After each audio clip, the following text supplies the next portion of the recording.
श्री स्वामी समर्थ. स्वामी महाराज तुमच्या सर्व चांगल्या इच्छा पूर्ण करो ही स्वामींच्या चरणी प्रार्थना करते आणि आजच्या या नवीन व्हिडिओला सुरुवात करते. श्रावण महिन्याची समाप्ती होत असून उद्या शनिवारी पिठोरी अमावस्या म्हणजेच याला शनी अमावस्या असं देखील म्हटलं जातं.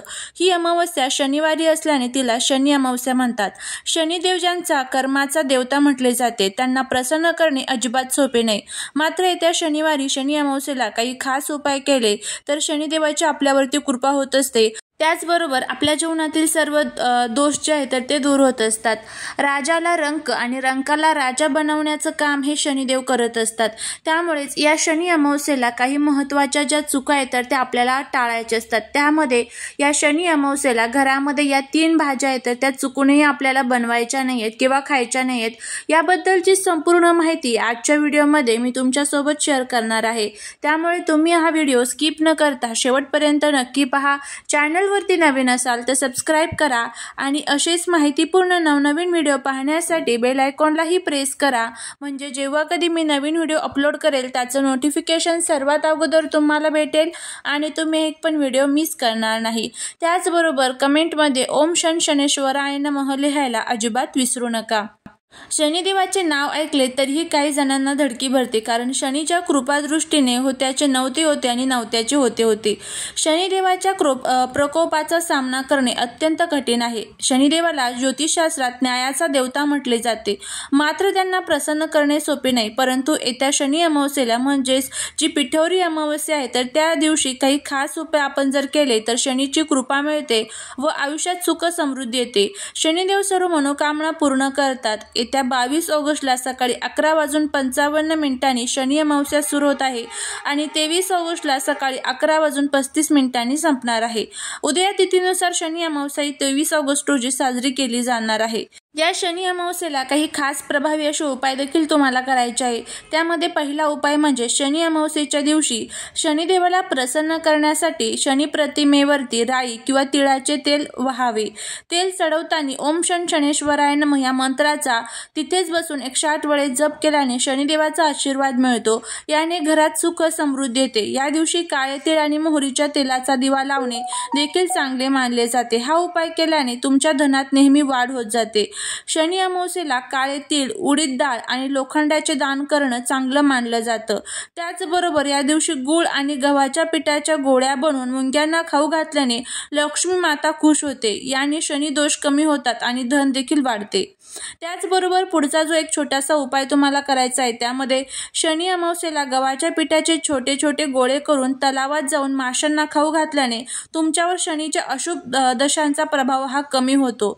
शनी अमावस्येला या तिथीला दीपदान करणे महत्त्वाचं आपल्या शास्त्रात मानलं जातं. शनी अमावस्येच्या दिवशी संध्याकाळी 1 दिवा पिंपळाच्या झाडाखाली लावावा. त्याचबरोबर 1 दिवा घराच्या मुख्य दरवाजाच्या डाव्या बाजूला लावावा. यामुळे नकारात्मक घरात येत नाही आणि कुटुंबात सुख समृद्धी टिकून राहते.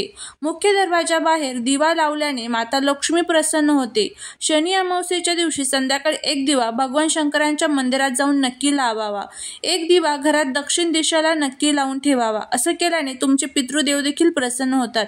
शनी अमावस्येला शनी महाराजांना प्रिय असणाऱ्या वस्तू गरीब आणि गरजू यांना दान करावे. शनी महाराज तुमच्यावरती खूप प्रसन्न होतील. शनी अमावस्ये यावेळी 1.25 किलो काळ्या उडीद डाळीचं दान जर तुम्ही केलं तर याने सुद्धा तुमच्या जीवनातील सर्व त्रास जे आहेत तर ते दूर होण्यासाठी मदत होते. यासोबतच तुम्ही कोणत्याही गरीब गरजवंताला काळे बूट देखील दान करू शकता. या व्यतिरिक्त तुम्ही काळे कपडे, काळी छत्री किंवा काळे तीळ देखील तुम्ही दान करू शकता. यामुळे शनी महाराज तुमच्यावरती खूप प्रसन्न होतात आणि तुमच्यावरती कृपा करतात. शनी अमावस्येला उपवास करून दान केल्याने पितरांना शांती मिळते. या दिवशी पवित्र नदीत स्नान करा आणि पितरांच्या नावाने पिंडदान व तर्पण करा. शनिदेवाला तेल आणि काळे तीळ अर्पण करा. गरिबांना दान करा. भोजन द्या. गाय, कावळा, कुत्रा यांना देखील भोजन द्या. याने पितृ खुश होतात आणि शनी व पितृदोषातून आपल्याला मुक्तता मिळत असते. हे साधे साधे छोटे छोटे जे उपाय असतात तर ते आपल्याला या दिवशी करायचे असतात. या दिवशी जर तुम्ही हे उपाय केले तर जीवनातील सर्व दुःख, दारिद्र्य, दोष, अडचणी अडचणी ज्या आहेत तर ते दूर होण्यासाठी मदत होत असते। यंदा शनी अमावस्या ही खूप महत्त्वाची अमावस्या असणार आहे।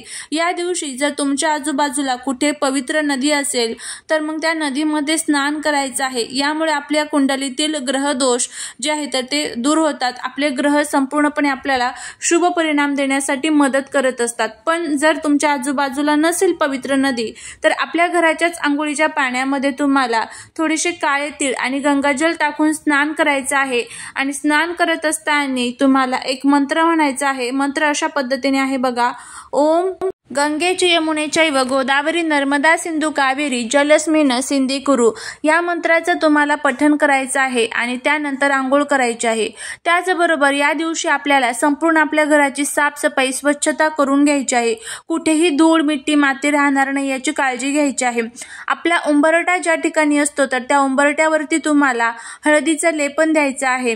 त्याचबरोबर ज्यावेळेस आपण देवांना आंघोळ घालतो तर देवांना तुम्हाला दूध दह्याने आंघोळ घालायची आहे, जेणेकरून जर आपल्या देवघराला कोणाची नजर लागलेली असेल तर ती नजर त्यामुळे निघून जात असते। मुलांची दृष्ट तुम्हाला काढायची आहे। मुलांची दृष्ट काढण्यासाठी तुम्हाला थोडीशी पिवळी मोहरी घ्यायची आहे आणि ही पिवळी मोहरी मुलांवरनं तुम्हाला 5 वेळेस किंवा 7 वेळेस उतरवून ती तुम्हाला फेकून द्यायची आहे। असा हा प्रभावी उपाय तुम्हाला या दिवशी करायचा आहे। घरातील प्रत्येक व्यक्तीची दृष्ट तुम्ही या पिवळ्या मोहरीने काढू शकता। तर नक्की या छोट्या छोट्या गोष्टी ज्या आहेत तर त्या तुम्ही करून बघा। याचा खूप चांगला फायदा जो आहे तर तो तुम्हाला बघायला मिळेल। आता त्यानंतर तुम्हाला घरामध्ये या दिवशी काय खायचं आहे, काय खायचं नाही, या दिवशी काय करावे, काय करू नये याबद्दलची संपूर्ण माहिती आपण घेऊया। कारण शनी अमावस्या ही वर्षातील सर्वात मोठी अमावस्या मानली जाते आणि अमावस्या तिथीला आपल्या हिंदू धर्मात विशेष महत्त्व असतं। प्रत्येक महिन्यामध्ये अमावस्या तिथी येते आणि अमावस्या तिथीला जे आपण उपाय करतो, ज्या सेवा करतो त्याचं फळ आपल्याला मिळतं। पण ज्या चुका आपण करतो तर त्याचे दुष्परिणाम सुद्धा तितकेच आपल्याला भोगावे लागत असतात। मग आपण म्हणतो की मी खूप कष्ट करते, मेहनत करते, मग त्याचं फळ मला मिळत नाही। कारण ह्या ज्या चुका असतात तर त्या आपल्याकडनं होत असतात आणि त्यामुळेच त्याचं फळ जे आहे तर ते आपल्याला मिळत नसतं आणि आयुष्यभर याचा पश्चाताप आपल्याला होतो। घरामध्ये दारिद्र्य येतं, घरामध्ये आलेला पैसा घरामध्ये टिकत नाही, कोणत्याच कामामध्ये आपल्याला यश मिळत नाही, घराची, पतीची, मुलांची, कुटुंबाची प्रगती जी आहे तर ती थांबून जात असते। अशा अनेक प्रकारच्या अडचणी ह्या आपल्या समोर येत असतात। त्यामुळे ह्या चुका तुम्हाला प्रामुख्याने टाळायच्या आहे। या दिवशी चुकूनही आपल्याकडनं कोणाचा अपमान होणार नाही याची तुम्हाला काळजी घ्यायची आहे। मग ते घरातील व्यक्ती असेल, बाहेरचे असेल, गोरगरीब असेल, आपल्या घरातील मुलगा असेल, मुलगी असेल, सासू सासरे असतील तर कोणाचाही आपल्याकडनं अपमान होणार नाही याची आपल्याला काळजी घ्यायची आहे। कारण शनिदेव जे आहे तर ते न्यायप्रिय देवता मानला जातात। त्यामुळे या दिवशी जर तुम्ही कोणाचा अपमान केला तर त्याचे दोष सुद्धा तुम्हाला लागत असतात। त्याचबरोबर या दिवशी घरामध्ये चुकूनही मोहरीचं तेल, तिळाचं तेल जे आहे किंवा इतर कोणतंही तेल असेल तर ते घरामध्ये चुकूनही खरेदी करून आणायचं नाही। तुम्हाला दान करायचं असेल तर तुम्ही ते खरेदी करू शकता, पण स्वतःच्या वापरासाठी तुम्हाला हे तेल जे आहे तर ते चुकूनही घरामध्ये खरेदी करून आणायचं नाही। ही एक चूक तुम्हाला प्रामुख्याने टाळायची आहे। त्याचबरोबर पुढचं म्हणजे या दिवशी आता घरामध्ये तुम्हाला कोणकोणते पदार्थ खायचे नाहीत, तर घरामध्ये तुम्हाला या दिवशी ब्रह्मचर्याचं पालन सुद्धा करायचं आहे, हे पण तुम्हाला पाळायचं आहे। आता सर्वात पहिलं आणि महत्त्वाचं, आपल्याला रोज आपण कांदा लसूण खातो, पण कांदा लसूण हा ज्यावेळेस अमावस्या असते ना तर त्या अमावस्येला चुकूनही कांदा लसूण जे आहे तर तो खाऊ नये। कारण कांदा आणि लसूण जे आहे तर ते राहू आणि केतूचं प्रतीक मानलं जातं। त्यामुळे कांदा लसूण शनी अमावस्येला शक्यतो करून तुम्हाला वर्ज्य करायचं आहे। त्याचबरोबर पुढचं म्हणजे या दिवशी जर तुम्हाला कोणी सफेद कलरचे पदार्थ खाण्यासाठी दिले, मग त्यामध्ये बघा व्हाईट कलरची मिठाई असते, त्यामध्ये पेढा असेल, बर्फी असेल किंवा मग इतर काही पदार्थ असतात बघा, भात वगैरे असतात, तर असे पदार्थ तुम्हाला कोणी कितीही आग्रह केला तरी तुम्हाला ते पदार्थ जे आहेत तर ते खायचे नाहीत। कारण अमावस्येला तंत्रमंत्र हे खूप मोठ्या प्रमाणात केले जातात आणि लोकांच्या मनामध्ये आपल्याबद्दल काय भावना हे आपल्याला माहीत नसतं। त्यामुळे ह्या ज्या चुका आहेत ना तर त्या आपल्याला टाळायच्या आहेत। त्यानंतर पुढचं म्हणजे या दिवशी तुम्हाला घरामध्ये वांग्याचं सेवन जे आहे तर ते संपूर्णपणे वर्ज्य करायचं आहे। वांग हे तामसिक आहारामध्ये येत असतं, त्यामुळे वांग्याचं सेवन अमावस्येच्या दिवशी केलं जात नाही। त्याचबरोबर या दिवशी तुम्हाला नॉनव्हेजचं सेवन जे आहे तर ते संपूर्णपणे वर्ज्य करायचं आहे। आता बघा लोक म्हणतात की श्रावण महिना संपलेला आहे आणि आता अमावस्येच्या दिवशी नॉनव्हेज खाल्लं तर काही होत नाही, पण याचे दोष आपल्याला लागतात बघा। श्रावण महिना जरी संपलेला असला तरीही अमावस्या आहे, त्यामुळे चुकूनही नॉनव्हेजचं सेवन जे आहे तर ते करू नका। मांस, मटण, मच्छी अंडी याचं सेवन जर तुम्ही केलं तर त्याचे दुष्परिणाम हे भोगावेच लागणार, हे नेहमी लक्षात ठेवा.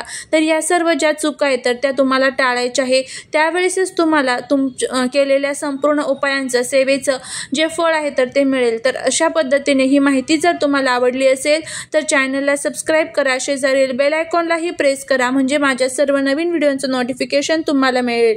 भेटूया पुढच्या एका छानशा नवीन व्हिडिओसोबत, एका नवीन माहितीसोबत. तोपर्यंत सर्वांना श्री स्वामी समर्थ.